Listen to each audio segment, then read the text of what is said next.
Hello everyone and welcome to my preview of the New Japan Pro Wrestling Power Struggle show that's coming up. You'll be seeing this on that Friday beforehand, as it is a hell of a card that I actually planned out.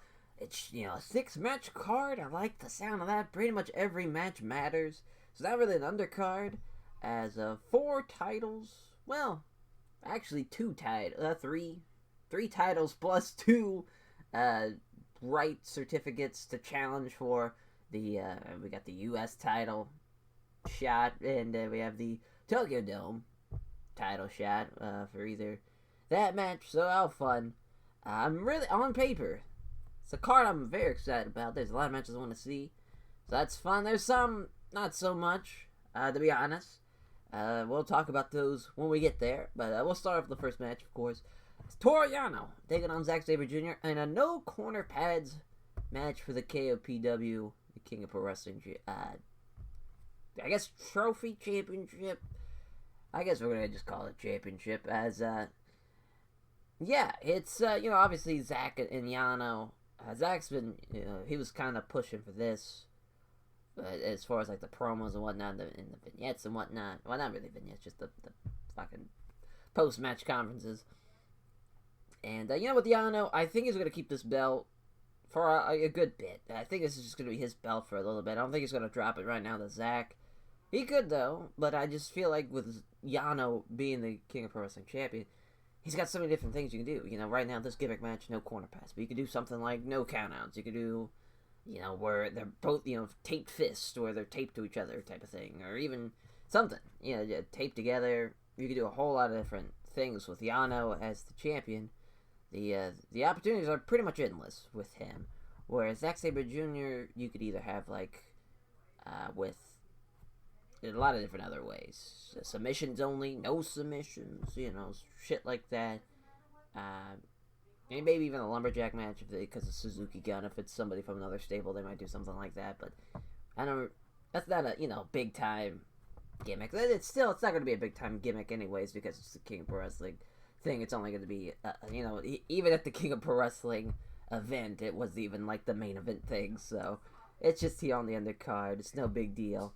As for the predictions, I'm going to go with Toru Yano. Simple enough. Toru Yano's going to get the win there over Zack Sabre Jr. as the next match. In the match I'm most looking forward to seeing, as it's Minoru Suzuki Shingo Takagi for the Never Openweight title. As this match, basically from the title match, and the first one when Minoru Suzuki beat him, and I thought it was an upset when he beat him at the time, and then with the way the G1s have went, both Minoru Suzuki and Shingo Takagi had great G1s. You could probably say Shingo was probably the MVP, but he had two guys that had great G1s, and now post G1, they're having this match of the title. This could probably be the best match on the card. I think it's going to be. I'm excited for it. As far as who's going to win this goddamn thing, though, you have Shingo Takagi, you have Minoru Suzuki. You have two guys that are some of the best as far as what they're doing right now in New Japan. I think it's going to be the best match on the card. We'll see what happens. I'm thinking Shingo's going to get the belt back. I think Minoru Suzuki doesn't need it. He could have, I know it's kind of been a bit of the staple of the fucking Wrestle Kingdom shows, is him kind of being around the Never Openweight title. At least, with him and the Goto match. But here, with Suzuki, if he does beat him, obviously, Wrestle Kingdom time comes around. Who's he going to face? You got a lot of guys out there that don't really have a lot going on, at least set up for Wrestle Kingdom right now, specifically. Tomoyashi. You have Goto as well. Two guys that could definitely have either way. Whoever wins this. If it's going to be Shingo, if it's going to be Minoru Suzuki. That's the match for Wrestle Kingdom. Never Openweight Championship. Them and either Ishii. And I think that's the best option that they can do. Even Hiroki Goto, but I don't think they'll give it to Goto. I don't know. I feel like Goto's going to be a part of a Chaos 6-man for the Never Openweight 6-man belts. Who knows though. As far as the next match, Kazuchika Okada and the Great Okan. Alright, the Great Okan, he's in a big spot here. This is a big time spot, your first singles match on a big time show for New Japan, and it's against Okada. tough spot, tough spot, because uh, with Ospreay, you think Ospreay's gonna cost probably like Great-O-Khan. Maybe he's gonna cost Okada the match, give Great-O-Khan a big win, a big fucking win over Kazuchika Okada. It makes a lot of sense because you're gonna have Okada and then Ospreay. I'm assuming that's a Wrestle Kingdom match that's set up. It's been set up now as with the turn and whatnot. Seems like that's the plan. That's the way to go. Having Okada and Ospreay. Hopefully Okada beats him. That's going to be a real sad day if he doesn't. Talk about the wrong guy. Putting the wrong guy over there. How about we not elevate a piece of shit? But the Great-O-Khan, it's going to be telling to see what he can do in New Japan with this match. This is a great test match for him. You get Okada. Okada's going to, obviously dictate the match and the pace and the style and whatnot. But, I mean, he could do a lot of shit to Okada. Okada even being a tall bastard, being at least a tall bastard in the Japanese talent pool sense, he can still take a lot of shit. He took that Iron Claw slam, no problem. We'll see what he can do as far as like his style and whatnot. Hoping it's not going to be a lot of brooding shit, a lot of slow, methodical brooding shit, but it probably will be. It is what it is. I think I'm going to go with the Great-O-Khan getting the win over Kazuchika Okada thanks to the Ospreay interference. Even if he doesn't get the win, obviously Ospreay's going to interfere in some point, either it's during the match or even beat up Okada afterwards if he beats Great-O-Khan. Either way, Ospreay's getting involved 1,000%. You'd see that coming. As for the title shot against Jon Moxley, I'm assuming at Wrestle Kingdom, or at least maybe whenever the border opens up, I'm assuming it's not going to be Wrestle Kingdom time. I mean, that's way too soon. That's 2 months. There's no way the border's going to be open up. So whenever that happens, so the U.S. Championship Challenge Rights Certificate matchup, Kenta versus Hiroshi Tanahashi. Now, I think if anything from this kind of during COVID has taught us and shown us is that how Hiroshi Tanahashi, I feel like they're going to have him be on AEW. They put him, they had the little video message, when Jericho had his anniversary in the wrestling business.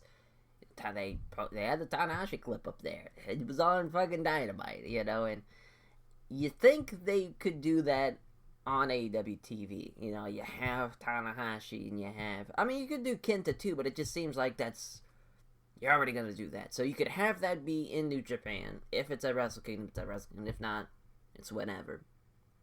Him and Jon Moxley. Maybe he beats him, maybe he doesn't. Who knows? I'm assuming they'll have him beat him. Just, I'm assuming with the border the way it is right now, it's probably going to be pretty tough. But you never know. I guess we could see. But basically with Tanahashi now too, Harold Meij is not the fucking president of New Japan right now.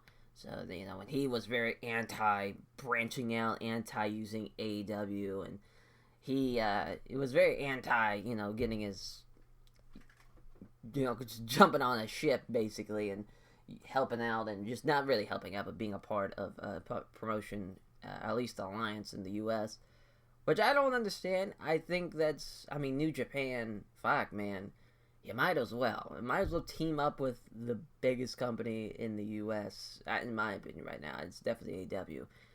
And, they've had the history. You have Omega. You could do Omega Okada at Dynamite. You could do that again, even in New Japan. It's kind of been, it's weird. With COVID and whatnot, and with he's been gone now for almost basically 2 years now. It's crazy how long it's been. And just like that, it's now that seems like a fresh match to be like, wow, this could be something, because Omega hasn't really had that big singles push in AEW yet. He's just kind of been floundering. He's been the team with Hangman Page. That's been fun, and now it seems like it could be perfect opportunity for that AEW New Japan alliance, if you will. Because you do that, then you could do the Tanahashi and Jon Moxley match. You can do, or at least even if it's Kenta, do that. Having Ibushi involved with Kenny Omega, whether it's a tag, you got fucking Omega and Okada. You can have Jay White on a big ass television. Jay White on a big ass market like TNT. I think he'd do wonders. Even, a guy like Shingo, he'd be killing it. Naito would be interesting, because I think with Naito, I don't know if, like, the casual American, guy just watching, or girl, watching Dynamite, might not, be like, oh, this guy's awesome, but maybe they will. I don't think they'll think that about Evil. I think Evil, that ship has sailed as his singles push right now. But who knows, though? Who knows? That's just something they could do. Obviously, Kenta, he'll have, the name value of being a WWE guy and whatnot, but obviously the fan base that knows him, they know him. And that's another thing with Dynamite. I feel like most of the fans now, everybody knows everybody in the wrestling business now, so everybody would be over from New Japan on Dynamite, but who knows? Who knows? I'm not a wizard when it comes to that sort of thing. But I do think Tanahashi's going to get the win over Kenta. It just seems like that's the way they're going to go with Tanahashi and Moxley, and then they'll do it in the US. That seems to be the play. Could be wrong on that, but the next match, co-main event, the certificate for the IWGP Heavyweight Intercontinental title matchup, as it's Kota Ibushi versus Jay White. Obviously, Jay White beating Kota Ibushi at the G1, and now we get this match as, it just seems like Ibushi's going to get the win. It'd be awkward if Jay White got the win, but that'd be a very interesting way to go. No one's ever lost the briefcase before Wrestle Kingdom, and that'd be a hell of a way to do it. Right now, with the way the COVIDs and whatnot, be the time to do it. Just something wild and crazy, but I feel like it's Ibushi and Naito. That's almost set in stone. But then again, Jay White and Naito, you got the leader of LNJ, one of the 3 goddamn leaders of Bullet Club. Yeah, you could do that as a main event. I think it'd work well too. But I'm gonna stick with Ibushi getting the win there. Then Tetsuya Naito and Evil. Man, the Dominion match, I was like, Their G1 match was, We got this fucking match again. Let's see. I would rather see every single match on this card, but this match here. Really would. I'm tired of it. I do not care. It does not interest me. Nothing. Now, I guess you could do Evil Jay White, have both of them fucking win. That's something we don't need, though. We don't need that. That's Dark Timeline. That's what that is. But Naito, he finally will get the win over Evil.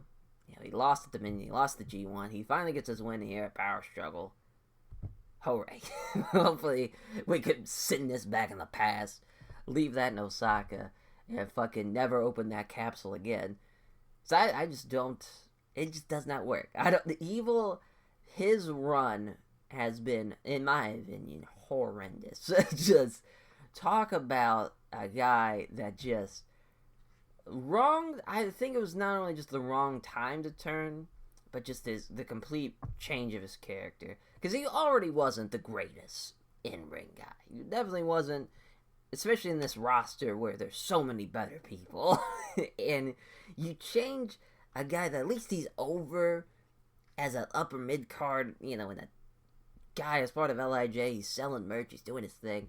They completely take away what made him sell all that fucking merch to this, where it's just nothing.